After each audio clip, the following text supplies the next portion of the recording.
Olá, seja bem-vindo de volta à nossa playlist de histórias da Bíblia. Na primeira parte, acompanhamos a incrível trajetória de José, desde sua juventude até se tornar um importante líder no Egito. Mas sua história não termina por aí, e é por isso que hoje vamos continuar acompanhando os desafios e provações que ele ainda enfrentará. Veremos como José enfrentará os obstáculos que surgirão em seu caminho, a luta contra a tentação e a busca pela reconciliação com sua família. Então, prepare-se para mais uma emocionante história da Bíblia, com lições valiosas para a nossa vida atual. José interpreta o sonho de Faraó. 2 anos se passaram. Um dia o rei do Egito sonhou que estava de pé na beira do rio Nilo. De repente, saíram do rio 7 vacas bonitas e gordas, que começaram a comer o capim da beira do rio. Logo em seguida saíram do rio outras 7 vacas, feias e magras, que foram ficar perto das primeiras vacas, na beira do rio. E as vacas feias e magras engoliram as bonitas e gordas. Aí o rei acordou. Mas tornou a dormir e teve outro sonho. Desta vez ele viu 7 espigas de trigo que saíam de um mesmo pé, elas eram boas e cheias de grãos. Depois saíram 7 espigas secas e queimadas pelo vento quente do deserto e elas engoliram as 7 espigas cheias e boas. O rei acordou, tinha sido um sonho. De manhã ele estava muito preocupado e por isso mandou chamar todos os adivinhos e todos os sábios do Egito. O rei contou os seus sonhos, mas nenhum dos sábios foi capaz de dar a explicação. Então o chefe dos copeiros disse ao rei: chegou a hora de confessar um erro que cometi. Um dia o Senhor ficou com raiva de mim e do chefe dos padeiros e nos mandou para a cadeia, na casa do capitão da guarda. Certa noite cada um de nós teve um sonho, e cada sonho queria dizer uma coisa. Lá na cadeia estava com a gente um moço hebreu, que era escravo do capitão da guarda. Contamos a esse moço os nossos sonhos, e ele explicou o que queriam dizer. E tudo deu certo, exatamente como ele havia falado. Eu voltei para o meu serviço, e o padeiro foi enforcado. Então o rei mandou chamar José, e foram depressa tirá-lo da cadeia. Ele fez a barba, trocou de roupa e se apresentou ao rei. Então o rei disse: eu tive um sonho que ninguém conseguiu explicar. Ouvi dizer que você é capaz de explicar sonhos. Isso não depende de mim, respondeu José. É Deus quem vai dar uma resposta para o bem do Senhor, ó rei. Aí o rei contou os sonhos das 7 vacas bonitas e 7 magras, e das 7 espigas boas e 7 espigas secas. Então José disse ao rei: os 2 sonhos querem dizer a mesma coisa. As 7 vacas bonitas e as 7 espigas boas são 7 anos de fartura. As 7 vacas magras e as 7 espigas secas, são 7 anos em que vai faltar comida. E José continuou: portanto, será bom que o Senhor, ó rei, escolha um homem inteligente e sábio e o ponha para dirigir o país. O rei também deve escolher homens que ficarão encarregados de viajar por todo o país para recolher a 5ª parte de todas as colheitas, durante os 7 anos em que elas forem boas. Esses homens ajuntarão todo o trigo que puderem e o guardarão em armazéns nas cidades, sendo tudo controlado pelo Senhor. Assim, o mantimento servirá para abastecer o país durante os 7 anos de fome no Egito, e o povo não morrerá de fome. O conselho de José agradou ao rei e aos seus funcionários.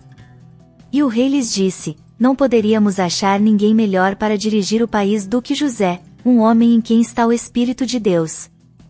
Depois virou-se para José e disse: Deus lhe mostrou tudo isso, e assim está claro que não há ninguém que tenha mais capacidade e sabedoria do que você. Você vai ficar encarregado do meu palácio, e todo o meu povo obedecerá às suas ordens. Só eu terei mais autoridade do que você, pois sou o rei. Neste momento eu o ponho como governador de todo o Egito. O rei disse a José: eu sou o rei, mas sem a sua licença ninguém poderá fazer nada em toda a terra do Egito. O rei lhe deu como esposa Asenate, filha de Potífera.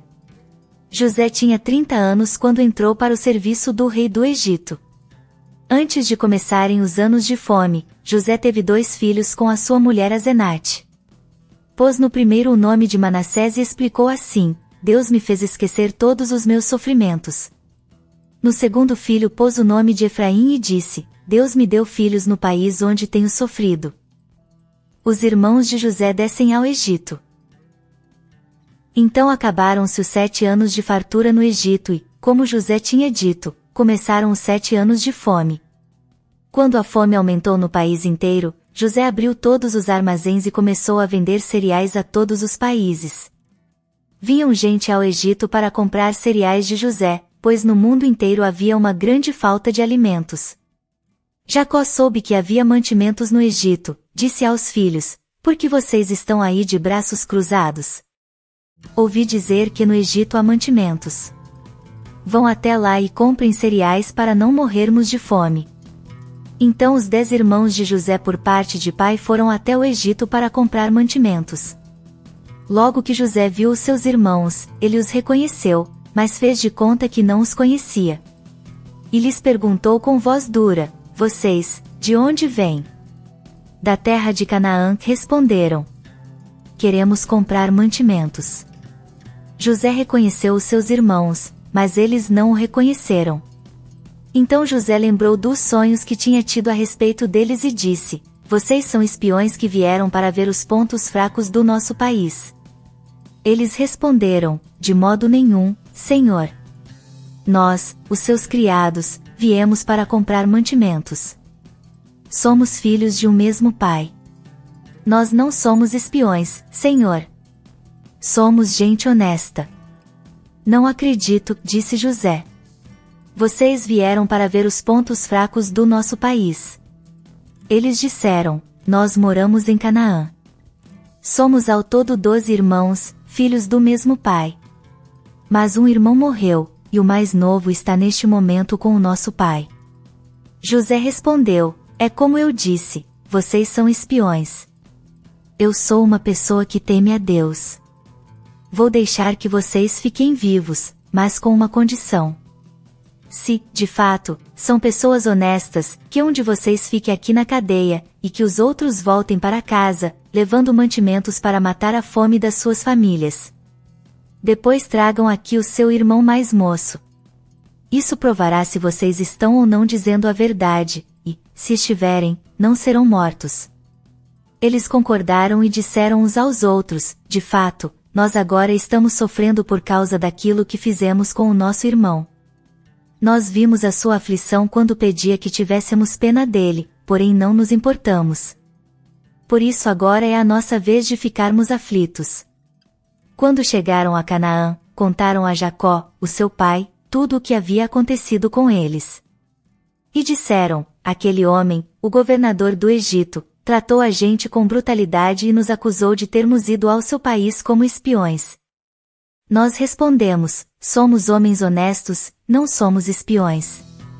O governador respondeu: Eu tenho um jeito de descobrir se vocês são homens honestos. Tragam aqui para mim o seu irmão mais novo. Jacó disse: Por que vocês fizeram cair tamanha desgraça sobre mim? Por que foram dizer ao tal homem que tinha um outro irmão? Aí Judá disse ao pai: Deixe o rapaz por minha conta. Eu fico responsável por Benjamim. Se eu não o trouxer de volta são e salvo, o Senhor poderá pôr a culpa em mim. Levem o irmão de vocês e vão depressa encontrar-se outra vez com aquele homem. Que o Deus Todo-Poderoso faça com que ele tenha pena de vocês e deixe que o seu outro irmão e Benjamim voltem para casa. Quanto a mim, se tenho de perder os meus filhos, o que é que eu posso fazer? Assim, os filhos de Jacó pegaram o dinheiro e foram para o Egito, levando Benjamim. Logo que chegaram, foram falar com José. Quando José chegou à sua casa, eles se ajoelharam na frente dele e encostaram o rosto no chão. José perguntou: E como vai o pai de vocês, aquele velho de quem me falaram? Ele ainda vive? Eles responderam: O seu humilde criado, o nosso pai, ainda está vivo e vai passando bem. José olhou em volta e, quando viu Benjamim, o seu irmão por parte de pai e mãe, disse: É esse o irmão mais moço de vocês, de quem me falaram? Que Deus o abençoe, meu filho. Ao ver o seu irmão, José ficou tão emocionado, que teve vontade de chorar. Então foi para o seu quarto e ali chorou. quando conseguiu se controlar, lavou o rosto e saiu. E disse: sirvam o almoço. Os irmãos se sentaram de frente para José e começaram a comer. Depois disso José deu ao administrador da sua casa a seguinte ordem: encha de mantimento os sacos que esses homens trouxeram, o quanto puderem carregar, e ponha na boca dos sacos o dinheiro de cada um. E, na boca do saco de mantimentos que pertence ao irmão mais moço, ponha o meu copo de prata, junto com o dinheiro que ele pagou pelo seu mantimento. O administrador fez tudo como José havia mandado. 3 de manhã bem cedo os irmãos de José saíram de viagem. Quando eles já tinham saído da cidade, mas ainda não estavam longe, José disse ao seu administrador: vá depressa atrás daqueles homens e, quando os alcançar, diga o seguinte: por que vocês pagaram o bem com o mal? Por que roubaram o copo de prata do meu patrão? Vocês cometeram um crime. Quando o administrador os alcançou e disse o que José havia ordenado. E o copo foi encontrado na boca do saco de mantimentos de Benjamim. Então os irmãos de José rasgaram as suas roupas em sinal de tristeza, e voltaram para a cidade. Aí José perguntou: por que foi que vocês fizeram isso? Judá respondeu: Senhor, o que podemos falar ou responder? Como podemos provar que somos inocentes? Deus descobriu o nosso pecado. Aqui estamos e somos todos seus escravos, nós e aquele com quem estava o copo. Eu peço ao Senhor que me deixe ficar aqui como seu escravo em lugar do rapaz. E permita que ele volte com os seus irmãos. Como posso voltar para casa se o rapaz não for comigo? Eu não quero ver essa desgraça cair sobre o meu pai. José não conseguiu mais controlar a sua emoção. E José disse: cheguem mais perto de mim, por favor. Eles chegaram, e ele continuou: eu sou o seu irmão José, aquele que vocês venderam a fim de ser trazido para o Egito. Agora não fiquem tristes nem aborrecidos com vocês mesmos por terem me vendido a fim de ser trazido para cá. Foi para salvar vidas que Deus me enviou na frente de vocês. Deus me enviou na frente de vocês a fim de que Ele, de um modo maravilhoso, salvasse a vida de vocês aqui neste país. Contem ao meu pai como sou poderoso aqui no Egito. Vão depressa e tragam o meu pai para cá. José abraçou o seu irmão Benjamim e começou a chorar. Também abraçou e beijou cada um dos seus irmãos e os perdoou. Os irmãos de José saíram do Egito e, quando chegaram a Canaã, foram à casa de Jacó, o seu pai. Então lhe disseram: José está vivo.